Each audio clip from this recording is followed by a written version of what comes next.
So I just posted up some video of me driving at night.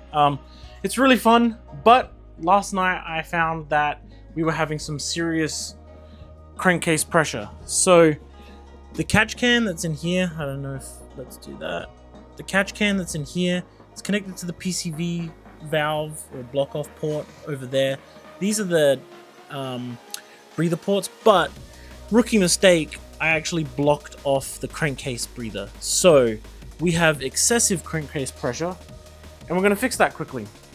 So luckily, when I bought the fuel tank, they gave me a breather setup, and I didn't use that breather setup. I set it up to be the same as the factory breather setup where it goes into the fender on these cars.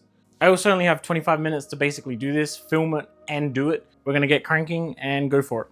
Okay, we got the crankcase breather just hanging there. It's going straight into there.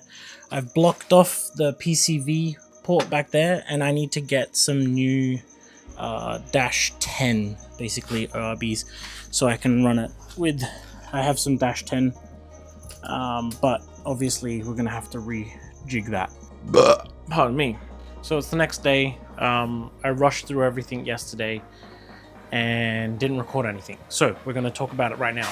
We've got a breather off of the valve cover while I wait for the dash 10 ORB to dash 10 AN lines that I can run the catch can again.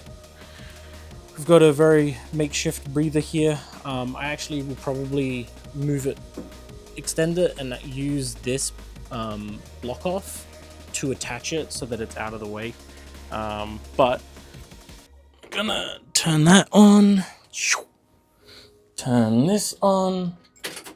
You'll also see that we have the old HRW logo on there now, which these stickers are still available. We're almost out of these ones, but I'll put a link in the description still. And let's hear this thing start up.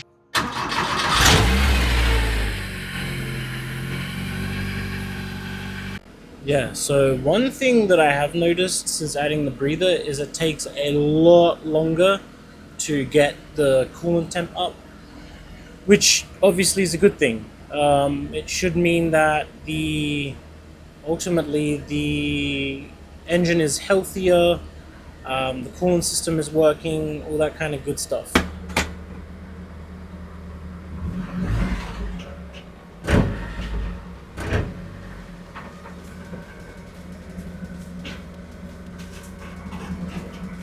Quick little inspection. We've got some oil drips, and that is ultimately where the rear main seal is. So that's very common. I may have blown out the rear main seal with the amount of crankcase pressure that I did have. So we're gonna have to inspect that. I do need to get the car up on jack stands again anyway to do a nut and bolt check. Make sure that the drive shaft collar is actually working correctly and spaced correctly. I'm going to end the video here. If you want to support the channel, we now have memberships, which is insane to me. If you don't, that's absolutely fine. I understand. Who wants to support a weird Australian dude that's Honda swapped a Porsche 911? It's pretty sacrilegious.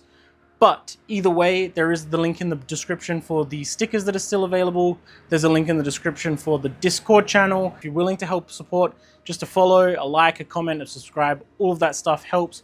And I'll see you in the next video where we hopefully have some day driving, because I have a funny feeling that my tags arrive today.